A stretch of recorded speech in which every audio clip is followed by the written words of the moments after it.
The one that sticks out right now is more in my mid 20s, early 20s, really. I was very much the fixer of my family. I inserted myself into being the middleman often. It was how I found value at that age because I didn't feel like I belonged and I didn't feel like I was important. So I would insert myself and like be the middleman between my father and my sister, or be the middleman between my father and my mother, or between my stepmother. And like being that person who was like, I'll go tell them and then tell them and bring it back to y'all and be the middleman in it.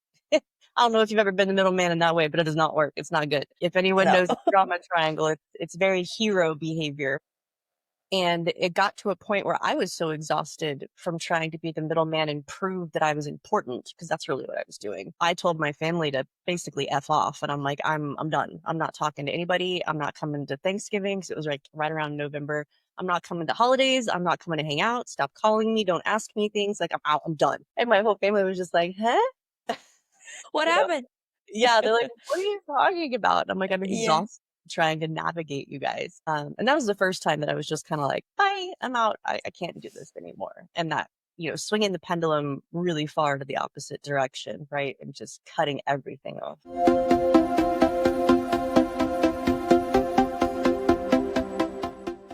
Welcome to Your Wordless podcast, the space where we redefine success, self-worth, and transformation.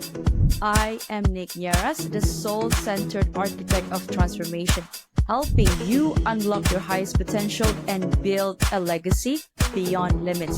Now, whether it is self-mastery, career breakthroughs, or wealth creation, this is where change begins. Now, let's dive in.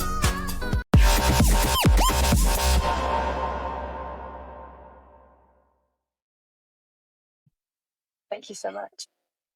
All right, Jen. Before we start off, I'd like to take my guests and the listeners a trip down memory lane first. What was it like growing up as a Jennifer Hardy? Oh, what was it like growing up as a Jennifer Hardy? It was feeling a lot of unseen and feeling a lot of don't belong. Uh, but I was a very artsy child at first until about 7 years old, and then I was told to pick a sport and get out there and start playing to get active and to get engaged with people, which I'm really grateful for. I'm still very artistic, but I'm also an athlete. So obviously I ended up coaching sports, so I loved that. With that though, there was a lot of separation. I always felt we talk about the stories and the belief systems and the loudest inner critic, right? And my inner critic was loud from a very young age of, I don't belong, I'm not good enough, I'm not loved, I'm not a part of the family. So there was I was very quiet growing up at first. And then I feel like there was that juxtaposition to where I became a young adult, and then I was just loud and in your face and very like resentful and push back like most teenagers are. And I think it's just been a journey of taking the best of all of those years and bringing them into now. Well, I want to peel back on the part where you said there's a lot of resentment when I guess at one point you said enough is enough. I want to be heard now. So what happened then? Like, was there a pivotal moment, or was it like, okay, I guess I need to do this right now. So therefore I am standing on business. Yeah, there's a few moments. Okay. Um, the one that sticks out right now is more in my mid 20s, early 20s, really. I was very much the fixer of my family. I inserted myself into being the middleman often. It was how I found value at that age because I didn't feel like I belonged and I didn't feel like I was important. So I would insert myself and like be the middleman between my father and my sister, or be the middleman between my father and my mother, or between my stepmother. And like being that person who was like, I'll go tell them and then tell them and bring it back to y'all and be the middleman in it.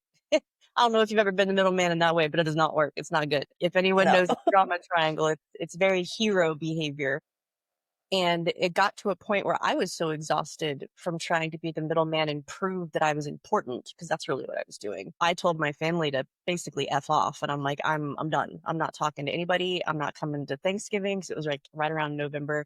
I'm not coming to holidays. I'm not coming to hang out. Stop calling me. Don't ask me things. Like, I'm out. I'm done. And my whole family was just like, huh? What You know? happened? Yeah, they're like, "What are you talking about?" I'm like, "I'm Yeah. exhausted trying to navigate you guys." And that was the first time that I was just kinda like, "Bye, I'm out. I can't do this anymore." And that, swinging the pendulum really far to the opposite direction, right? And just cutting everything off. Well, okay, so often when people do that, right? I mean, based on my observation of the people that I work with as well and people that I've talked to, it's often like when you do things that is very drastic, such as that, you'll feel this kind of it's either you feel relief or you feel bad. You feel guilty. What did you feel setting boundaries? The first time I did it, I was like, "Woo!" Okay, okay. It felt so good. I was like, "Ah." But then immediately I started getting the phone calls and the messages, and I don't even think that was at a point where we were doing text messaging yet. And it was just a lot of the guilt did start to creep in because the family does what Mm, the family does. And like, what do you mean you're not coming to holidays? And what do you mean you're not doing this? And blah, blah, blah. And then that inner voice that really wants to be wanted and really wants to be needed and it starts to get like, okay, well, and then yeah. you fall right back into the same trap. Exactly. And ooh, okay, I love this topic because I talk a lot about this. And I too, I mean, we all are at some point in our lives, we're victims of that. And right now I'm really reiterating to myself, okay, when I am faced with that kind of situation of what should I do? What would my higher self do? Right. So Yeah. obviously you've done a lot of work, Jen, and this is why you also do what you do now. You had a successful career and but then you walked away from it with no clear plan. So what happened and what made you make that leap, take that leap? Yeah, I left at the height of my career in public education. And people might be like, "How can you have a height in public education?" But being a soccer coach, I had multiple state appearances, a state title, and had built a very successful program very quickly. I'd become the girls' athletic coordinator. I was the strength and conditioning coordinator. I was doing a lot of things, Mm-hmm. well known in the community and well respected. And um, really Landmark was one of the first professional development type trainings, personal development type trainings that I did in 2016. And it really brought to light that I was doing what I wound up doing. I did not go to school to be a teacher. I actually just went to get my kinesiology degree and thought I was going to be a strength coach. And when I got out, life happened the way life happened. And I ended up going back and getting a teaching certification as a backup plan. And I ended up needing the backup plan. And so I jumped into teaching and coaching, which I was terrified of, had no desire to do. I actually was afraid of public speaking at that point in my life. And what is public speaking? I mean, teaching is basically public speaking to like young people who want to make you wrong all the time. Yeah. They're out It to was get you all the time. terrifying. Yeah. But then I ended up being really good at it. I ended up being able to connect with kids really well, probably because I was such an unheard child that I was very aware of wanting a child, wanting a student, wanting an athlete to have an experience that I never got and to feel seen, heard, known, appreciated, respected. And so I feel like that's part of what gave me so much success in being a coach and a teacher. But then I went to this program and I realized like, oh, I'm literally doing what I wound up doing. And I wound up being real good at it. And I'm like, okay, well, if that's true, then what else am I capable of? What else can Mm, I do? mm, And I don't want to, step over the fact that there were definitely moments of burnout. There were definitely moments of overwhelm, sleeping in my car around the corner, like just exhausted. But in reality, that's not what had me leave. What had me leave was what else can I do? Who else am I? Because I was very much defined by what I was doing at that point in my life. And I wanted to know who else am I capable of being. So the funny the ironic part of this story is that I left teaching and coaching to find out that I am in fact a teacher and a coach, just not in public education. just in your own, I mean, your own practice, right? Yes, ma'am. Wow, what a journey. What a those turn of events. So I want to go back to the part where you said everybody wanted to feel seen. Now, you're where you're at right now. What have you found? Why did you feel the way that you feel when you were a kid? Mm. What have you gathered so far? Well, it's a couple of different things. I mean, we're meaning making machines, right? Like Mm, we take everything and we make it mean what we want to make it mean through our lens, through our perspective, through our belief systems, through our education, through our religion, through all our filters, right? And so now, Yes. I mean, anybody who's listening to this right now is filtering it through what they believe, what they think, what they know, right? And they're taking and getting what they need to. And so Yes. when we're growing up, no matter what's being said or how it's being delivered or how it's being received, it's being filtered on both sides. And so as a child, just very early on, I had developed those stories of not worthy, not enough, don't belong, not loved. And so it was very hard to receive. Just everything I received felt like it was just ingraining that story further and further and further in. And when you're that little, you don't have the tools and the skills to be like, no, that's not true, you know? But also I've gotten into human design at this point in my life. I don't know if you know human design, but I The absolutely. Yeah. Oh, wow. Okay, you brought a very great point. Now, I think we're going to spend some minutes talking about that. Correct me if I'm wrong. Is it the what do you call that? Manifesting generator? It's one of the designs. Is that right? Yes. Yeah, yeah, Okay. yeah.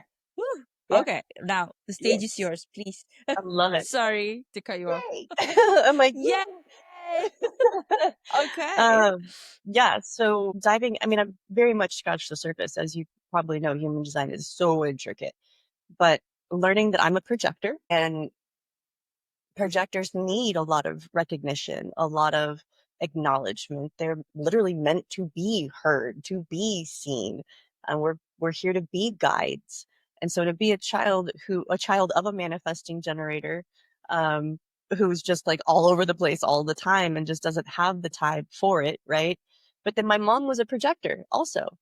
So now I know why I always felt so connected to my mother when my parents got divorced, especially. It was so much easier for me to connect and communicate with my mom and always feel loved by my mother, but then always have this sense of not enough and gotta go get more from my father, who was just a man gen, who was just doing life, man. He just had 18 things going and this is the way he rolls. It had nothing to do with me. But now when I work with women who have kids or I have worked with men who have kids and I'm like, hey, are you interested in this idea, this concept? And I'm like, P.S. If you know what your kids are, it's really cool to like help them grow into who they're meant to be. So it's kind of, there's a lot of things I've learned as to how that happened the way it happened. Ooh, okay. Now, can we like I know. spend a I little bit just said a more lot. time on that human design? So, okay, can you break it down for us the in the simplest way possible that you can? Like how many designs are there and what are the key traits of this designs? And okay, that's number two. And then number three, how they interact with each other. I guess we'll answer when we get to the third part. For sure. Just because I am a big believer in integrity and authenticity, I just want to acknowledge I am not a formally trained human design specialist. I'm just a lover of information and content. I am a 1-4 projector, which means I love to dive into stuff and learn. So I'm self taught and I'm just learning. So if there is someone who's listening who's like, oh, I just want to know I'm speaking from personal education and experience. Uh, Yes. so there are manifestors, there are Mhm. generators, there are manifest generators, there are projectors, and there are reflectors. So there are 5 main types. And the majority of society is made up of generators and manifest generators. Mm. It's 60 some odd percent of society is made up of them. And they have natural energy sources who are meant to work. They're meant to get stuff done. I want to back up for a quick second. Human design at its core is meant to support your energy, understanding decision making, and really finding a life's purpose that lights you up and really allows you to be energetically aligned and fueled in a way, on top of so many other elements. But I'm just going to stick with that for now. And so those generators and manifest generators, a big part of their push forward is to find work that they love. It's to find purpose that they love, but it's usually within work or within family or within community. And when they get a chance to respond to something, when someone asks them, would you like to this or that? And they get to have a primal level guttural response to it, like say a yes, they have a generator inside that will turn on and drive them forward. And that's why they can work on 4 hours of energy and be fine, 4 hours of sleep and be good, because they're just so lit up and excited about what they're doing. Mm. The juxtaposition to that is that a projector like me or a manifester, we don't have natural energy sources like a generator or a manifest generator. So we're not meant for the 9 to 5 hustle and grind. And society is built on generators and manifest generators. So there's a lot of Yes. reflectors, manifestors, and projectors who are living in a generator man-gen world that we're like, we're exhausted. Take me out of this. Yeah, let me go. So a manifester, they're like 8% of society, and they're meant to initiate. They're meant to like push things forward, move things forward, get things going. And then a projector is, they're more like, I think it's like 18% of society, and we're guides. We're here to be educators, teachers, leaders. We see things that people don't see. We see the patterns. We can zoom out, see bigger pictures, see all perspectives, and give that information back if it's received, right? But we have a very penetrating aura, and so it's scary for people sometimes. Of like, I don't know if I want to I want to go there. be seen on Exactly. I Earth. don't know if I want to be seen like that. Uh, Yes. and then there's reflectors who honestly I know the littlest about. I don't even know that I can give you a good description right now, but I've only met one reflector because reflectors are 1% of the population. They are a small, small percent of the population. And I don't have a good description to give you for the reflectors now. But we'll those are, we'll keep we'll keep it as probably somebody who reflects a lot, who, well, by the name, by the word of it, yeah, maybe that's they're mirroring. hermit mode. Yeah, mirroring. Who knows? Yeah. So I'm interested in projector, right? So now that you delve into human design and you found out that you're a projector, what else did you find about projector and that actually aligned you with what you're doing now? Mm. Uh, I mean, I felt so seen when I read about the projector. Like when I started to learn what it is, I was like, oh my God, you just made my whole life make sense. And this was when, like, after 20 You know, years? a year and a half ago, 2 years ago. Wow. Okay. Yeah, it just made me feel very seen because it's very much so. A projector is typically defined by, when you said, how do we interact with each other? That was the third question you asked me. Yes. A Yes. projector is supposed to wait for an invitation. So we're Mm. supposed to wait for an invitation to give our insight, to give our knowledge, to offer how we see what we see. But most projectors are so busy trying to prove themselves that we're just inserting ourselves into conversations and we're giving unsolicited advice. And we're doing it in a way that most people don't want to hear it and that or aren't ready Right. for it. Like we said, right? Penetrating aura. I don't know if I want to be seen like that. And so it made it make sense for me of why it was so easy, how it was so easy for people to push back, to push me away. And I'm like, oh, they Mm. weren't ready for me. And that's okay. And I've learned that if I just sit in a conversation and I wait to be asked for my insight, wait to be asked for how I see things or what I know, while it's really freaking hard, because you have to learn to watch people fall on their face, basically, and just be okay with Yeah. it, which is really, Ooh, it's like you have this intuitive feeling like, you're gonna make a not so favorable decision. Okay, well, I'm gonna let you do it first, and then I'll be here when you're, yeah, and especially it's family members and people that you love, right? yep, yep. So, Yeah. but that's been a huge turning point is waiting for that, letting someone ask me, because then it's received on a whole other level.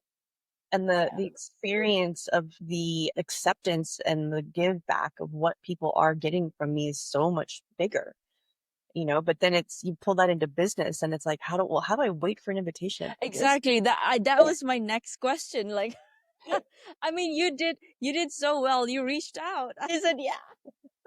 I That know. was that was the paradox, right? Yeah. Yep. Yeah. But here we It's not, are. So it's definitely so not how just waiting. it is? So I guess it's a balance for you too. Can I say Absolutely. that? It's like, Yeah. and it's just been a year and a half for you, right? So the journey is still unfolding, um, by itself, in front of your eyes, in front of people around you. And so, okay, how did that, or maybe let me rephrase my question. how does that help you with your current work now? So Mm.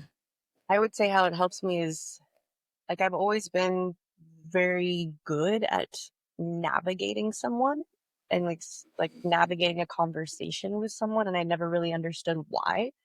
Um, but I'm meant to be a guide. I'm meant to be a teacher. I'm meant to be in front of people. And so now the way we're doing things, we host workshops, we host trainings, I do keynote speaking. And so for me, when it comes to business, it's how do I get in front of people?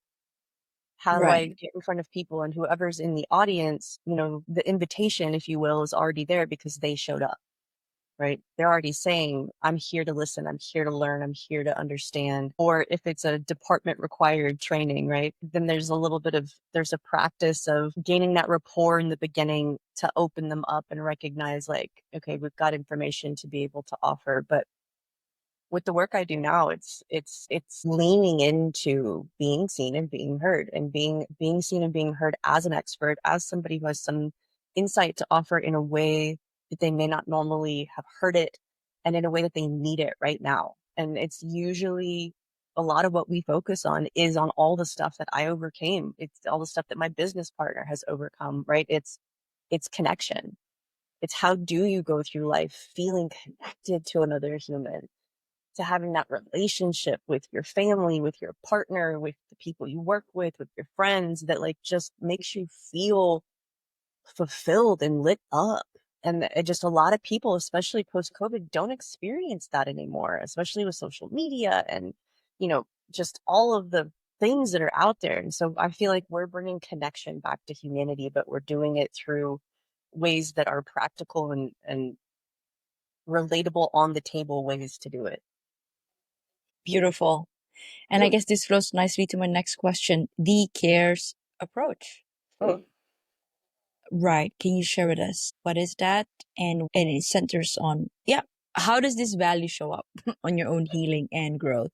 Yeah. Yeah. The CARES approach, first of all, it stands for communication, awareness, resilience, emotional literacy, self mastery. And it's a neuroscience based program that my business partner and I created that is practical, applicable, tactical. And it's heart centered, emotion driven, with practicality, with logic, right? Like, how do we bring those things together to create these relationships? So it really is literally what I was just talking about. We're teaching people how to understand themselves better, how to bring that self-awareness, because you can't change anything. You can't communicate better. You can't create the life you desire if you have no idea what's happening in your head. Are you even aware of the thoughts that you're having? Are you aware of the patterns you're creating? Are you aware of why you're creating those patterns? Because the thoughts and the patterns go together, right? So we're starting with awareness, understanding yourself and how these things are getting created. And then, okay, now I know this about myself, but now I have to communicate in a totally different way, because now I Mm. know newly, and now I want to know them newly. Well, how do I communicate that? And how do I navigate a nervous system, a physical nervous system that's used to closing down because this is scary, when my brain is saying, but this is great, and this is an opportunity for growth, for transformation, for connection. How do we navigate the two of those coming together Mm-hmm. in the nervous system and ride that through because the first time I had to have new conversations with my father, for example, my whole body was like, ugh, right? But my brain's like, no, we got this. Yeah, yeah, yeah, yeah, yeah. Right? So like teaching how to navigate that. I'll pause for a minute. Oh, yeah. Talk to us about the time when you had to, you knew that you had to go and talk to your dad while implementing this CARES approach. Got it. Yep. Okay. Well, first of all, just so I know, is cussing okay or not? Yeah, it's okay. It's fine. I indicated it's 18 for 18 and above Okay. on my YouTube. So, I mentioned my father's a man gen, so he's very like my way, the highway. I want to do this, want to do this now. And it was a little bit after, it was like the year after COVID really got going, right? Like 2021. And my father wanted to go into a business venture with my sister and I. And at that point in time, we were working with him in San Antonio, Texas, at his self-defense and fitness center, helping him out. And it was crazy. It was a shit show. And we just felt like we were drowning, Right. and he was just basically had his foot on her head, like trying to stay above water himself. And that's not reality, right? But that's how we were feeling. We were just feeling suffocated and drowned. So he wants to talk about this business venture. And we're like, no, like there's no way we can move forward into another business venture with you feeling like this. So we're sitting in a restaurant conversation and he's talking to me and I'm looking at him and I'm just like, crap, I'm going to have to say this to him. I'm having this whole conversation in my head. My temperature starts to rise. My hands starting to sweat. But my brain's like, yeah, man, no, we're doing this consciously. I'm like, yeah, we got to have this conversation. And for whatever reason, my sister has no idea, obviously, when I'm talking to myself, but she gets up and goes to the bathroom. And that's the cue. I guess so. That's the moment where I look at him and I'm like, Dad, this is all great and good, but like, we have to talk about some things because Paige and I, our experience right now is a lot like you're pushing us underwater so that you can stay afloat. And we're American Indian. The man got red so fast. I mean, 0 to not even 60 and slams his hands down, right? And just says, how the fuck is that what you think I'm doing? How could you possibly think that of me? And it's some version of that, right? And at that point, my heart's beating really fast. My hands are slightly shaking. My breath is off, but I'm also at the same time consciously very calm. And I'm just saying to myself, that hurts him. This is hard for him to hear. He's my father. The last thing he wants is to have that experience, like to feel like that's what we're feeling. So I look at him and I'm like, Dad, I'm like, I'm sorry if that hurt your feelings. And he's like, you didn't hurt my feelings. And I'm like, whoops. Okay. That was an assumptive statement. Let's not go there next time. Again, learning in the process. And I'm like, fair. Okay. Got it. Didn't hurt your feelings. Let me just say this then. I want you to know that what I'm telling you is not who we think you are. It's not what we believe of you. We know you, we love you, we appreciate you, and right now, our experience of our relationship is suffocating. Like you are pushing us underwater so that you can stay afloat. And I just reiterated it from, I language, right? My experience, her experience. At this point, my sister starts to walk back up and she's like, what's happening right now? And you can just see the red start to drain from his face and his shoulders drop as he takes a really big, deep breath. And he's just like, okay, well, obviously we got to talk about this. And I'm like, yep. And so we move forward. We start talking about it, and somewhere in there, I also got to tell my dad that he's kind of a dick. You saw your and you took it. Yes, ma'am. And the best part of that story though is twofold. One, he looks at me and he's like, yeah, I know.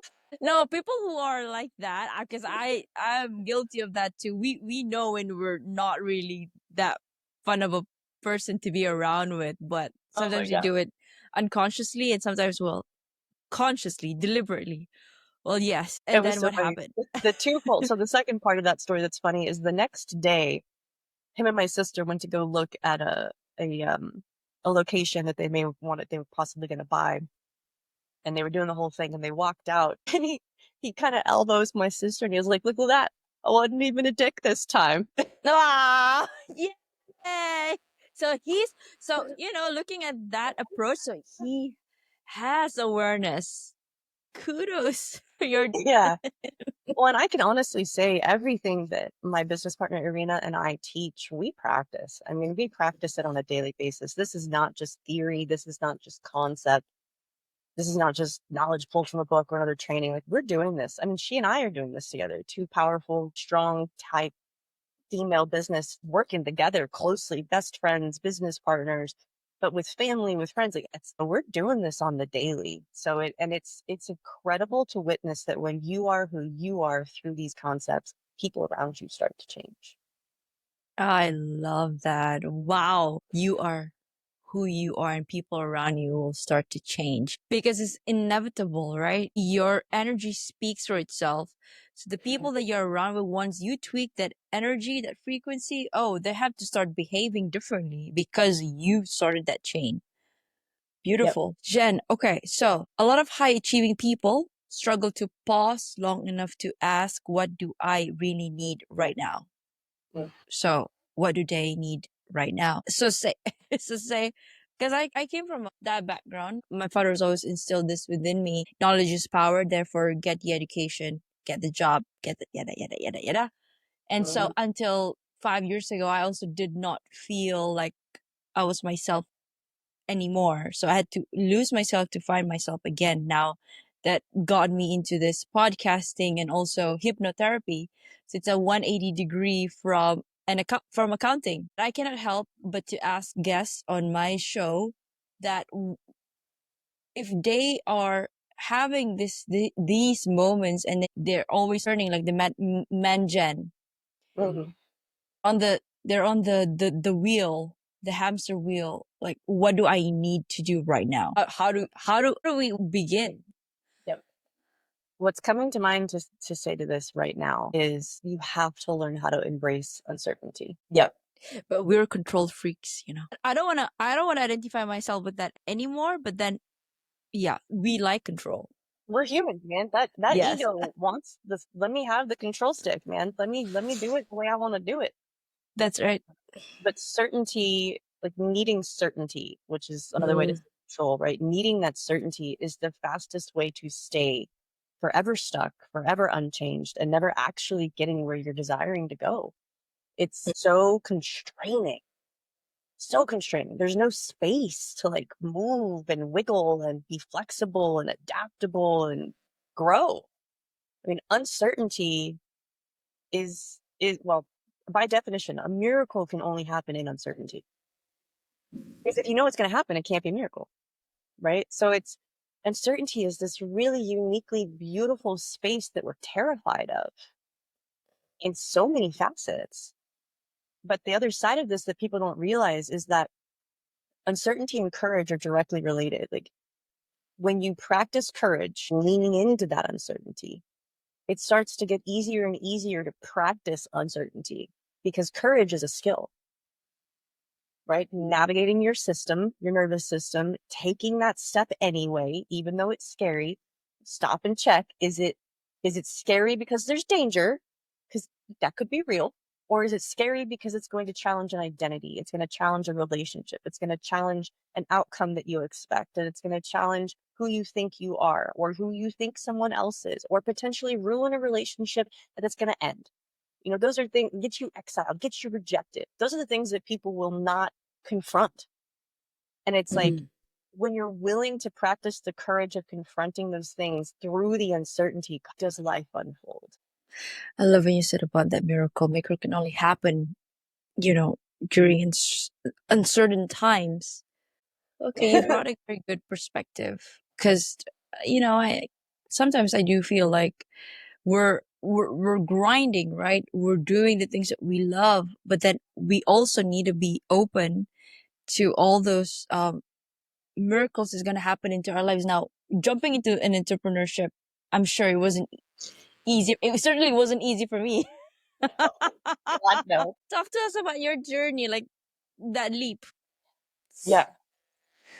Well, it's funny because yes, it's terrifying, but also like, again, I mentioned I left at the height of my career. So like everyone is like, what are you doing? What do you mean? Huh? What about your dad? My dad was like, could you just like stop coaching and just keep teaching until you get a job? Like figure out what you want to do or like Right, have a backup plan, right? Like that. have a side stream, even though my father is a Yes, 40-year entrepreneur, but maybe that's why still, the struggle. yeah. Uh, So everyone's like, are you crazy? What are you doing? Of course, my closest inner circle is like, amazing. This is awesome. Even my athletes at that time in my life, the group of girls I had, my varsity players specifically at that time, were so supportive and so sweet. They're like, you're such an inspiration. This is so exciting. We can't wait to watch your journey. So I did have a group that were like, yay. And then I had a whole bunch of people who were like, WTF. Um, but I kind of uprooted my whole life. I sold my home of 9 years. Yeah. Which was like a whole other grief thing that I didn't expect.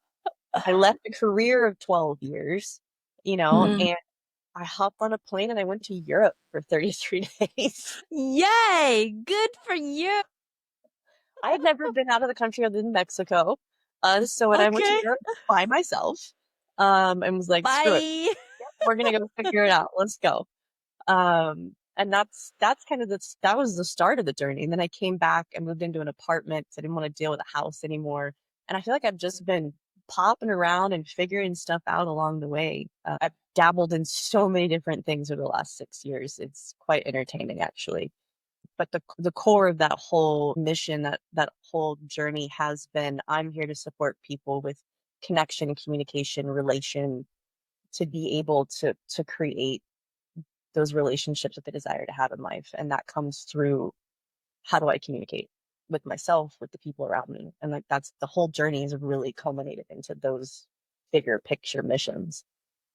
It's like falling in love with yourself again, right? In different parts of you that like when you, I'm sure when you uprooted you sold your house, that'd be like, okay, sometimes, not sometimes, we attach our identity to that, to our achievement, Mm-hmm. right? And then I left a place that I called home for the last 15 years and moved back to my hometown. So that's a, and right now still figuring out as we speak, but this is very therapeutic for me. This is why I do what I do. And it's amazing to see that I'm not the only one in this journey. Yeah. And it's also incredible to see that we are on our different paths, but we're now really stepping up to our potential. Like we want to see how far we could go, what we've unlocked about ourselves, knowledge about ourselves. The past, the old version of us, it's already like we're at the ceiling, but right now we're here and we're trying to unlock that. But then that comes with embracing the uncertainty, where there could be times where oh shit, how am I gonna do this? How am I gonna sometimes there are months where the sales are good, there are months where the sales are not good, and so you got to be honest with yourselves and not go back to that voice where you said, see, I told you so, Oh my gosh, right? goodness Yeah. gracious. It's a thing. So Good. those listening out there, right? We hear you, we feel you, and you don't have to, it's nice if you could just comment and share your journey with us, but then we know you're feeling the same way and you're not alone. So, Absolutely. I can totally appreciate whatever journey you're on. It's okay. You're right where you're meant to be right now. yay. Okay. What does your day to day look like? Mm. My ideal day today. Yeah, well, let's put it out there. No, Ideal day well, to day. Yeah. I mean, you hit the nail on the head. Sales are good sometimes, and sometimes they're not. And right now, our sales cycle has been really long. And so financially, it's been rough for the past year. So I'm Yeah. actually subbing on the side right I now. I admit too. So, Yeah. So I'm subbing a couple of days a week at a school. And so on those days, I'm getting up at 5 a.m. and getting my butt to school to go support, you know, those schools. And I'm actually enjoying being there from a completely different perspective. It feels like research. It's really interesting. But every other day, on a normal day, I probably won't get out of bed till 7:30. What I didn't mention about projectors earlier is that we need lots of rest. We need lots and oh lots. yeah, And like minimum. we work like 2 to 5 hour blocks. And like, that's all we do because we're efficient AF. Uh, I need some projectors in my team. Well, right now I'm by myself, so. there you go. Yes. So anyway, I'll get up and I'll usually do a morning routine. I always have warm water in the morning, and then I've got journaling, I've got oracle card pulls, and Oh I'm my trying to get back God, into you're like singing music to my ears right now. trying to get back into also reading in the morning. That's been kind of out the door lately. And I'll do all those things. I really try to take a slow morning whenever I can, a solid 90 minutes to 2 hours to just kind of center and set and get intention for the day and just kind of be. Rushed mornings. Ugh, ugh, yeah. Mm. No, I don't. Nah, nah.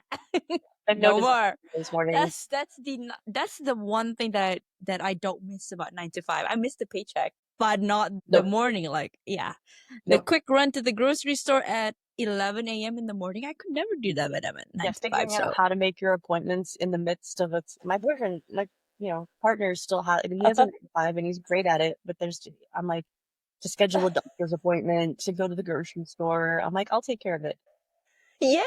you know? So It's but a day to day. I mean, I'm usually starting a slow morning, and then I'm in the office. I'm either on calls or podcasting, or going through our Monday list. What do we need to do? What needs to be? We do a lot of RFP, a lot of government bids right now, so we're doing a lot of work on getting work out that way.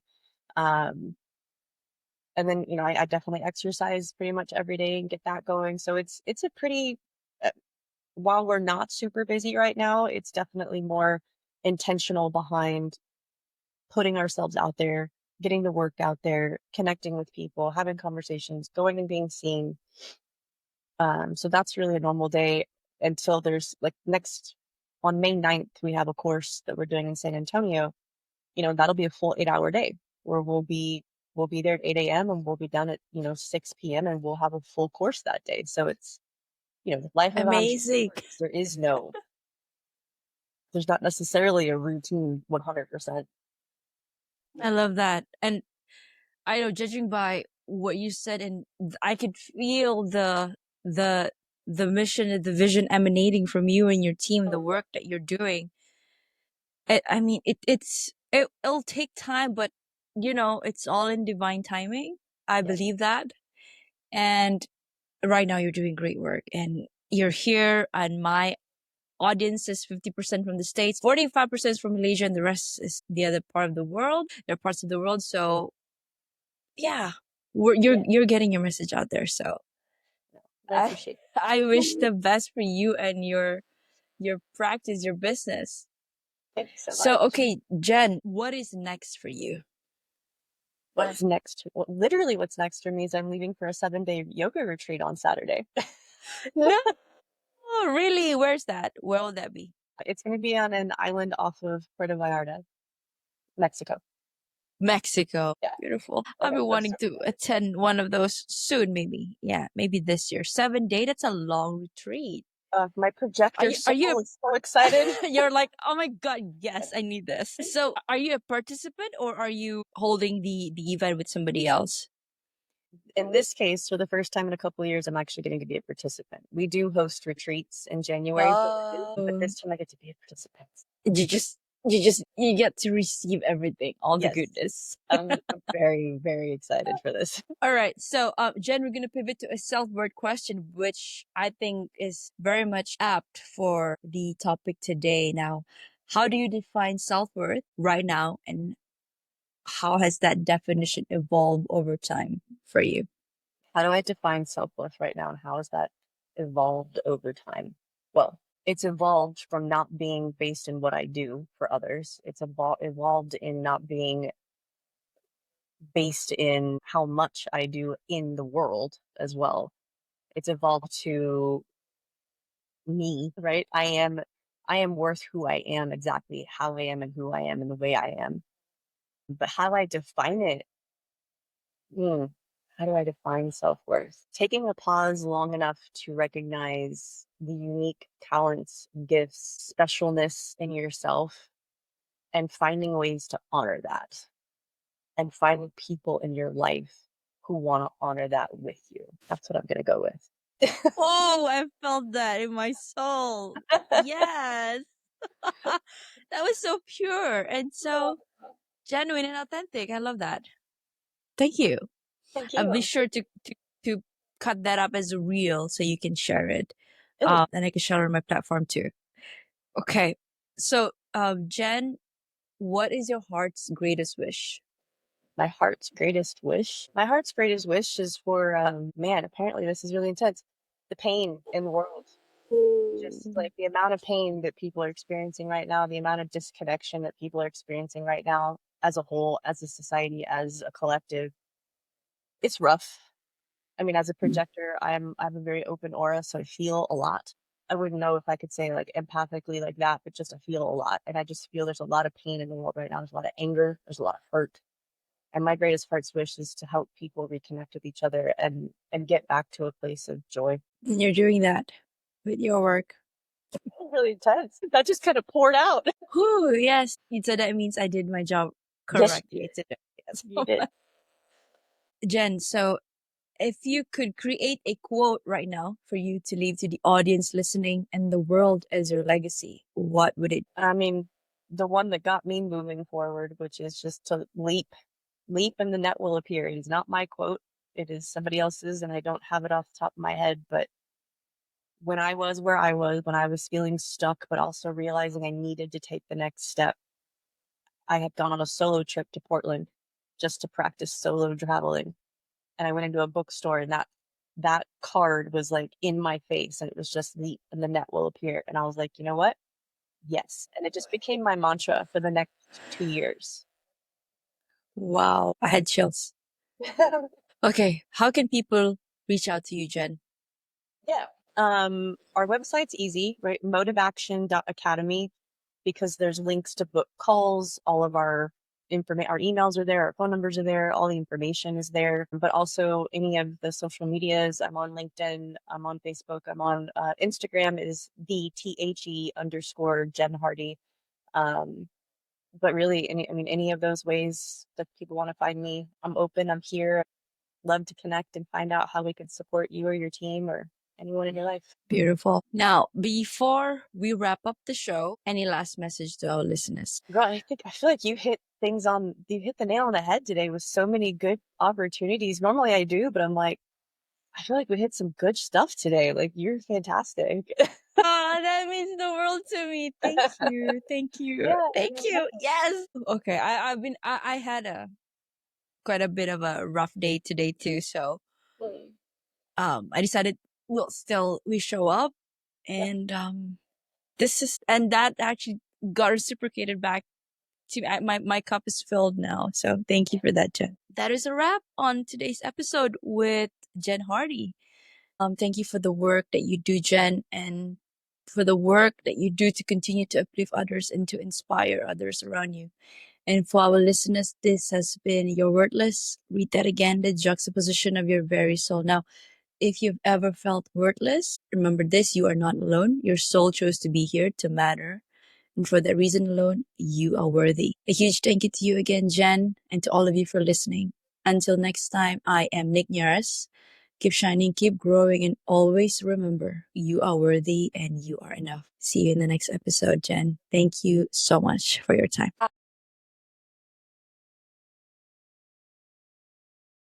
Hi, Jen. Good morning to you. How are you doing today in this beautiful day where you're at?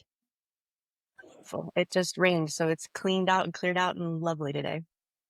Well, it's good to hear that, right? I'd like to introduce myself to you formally and to all of our listeners tuning in today for the first time and returning subscribers. My name is Nicolette. I am the creator for the podcast titled Your Worthless. Read that again, the juxtaposition of your very soul. Now, today we're going to talk about navigating fear, embracing uncertainty, rewriting old narratives, and practicing courage, even when our inner critic is the loudest voice in the room. Now, we are joined by Jen Hardy today with us. So, if you'd allow me, I'd like to introduce you to all of our listeners first, and then we can get right into our conversation. Hello, everyone. We have Jen Hardy here with us. Jen is the COO at the Academy of MotivAction and a transformation-driven educator, speaker, and coach who bridges logic and emotion to create lasting impact. Now, a former public educator and state championship soccer coach, Jen left the traditional system to pursue a broader mission, empowering individuals to harness resilience, clarity, and emotional intelligence under pressure. Now, with expertise in neuroscience, behavioral science, and communication, she helps people break through limitations, build confidence, and take decisive action. Wow. Welcome to the show, Jen. Love this episode? Now, transformation doesn't end here. Head on to @holistic.lifestyle_with_Nick. That is on my Instagram. Or head on to my website, www.denierasw.holisticlifestyle.com for more info on my coaching framework, which is the Worthy, Authentic, and Abundant Framework, digital guides, and my upcoming events such as retreats and master classes and workshops. Now, I also do intuitive readings where we get to check on your soul,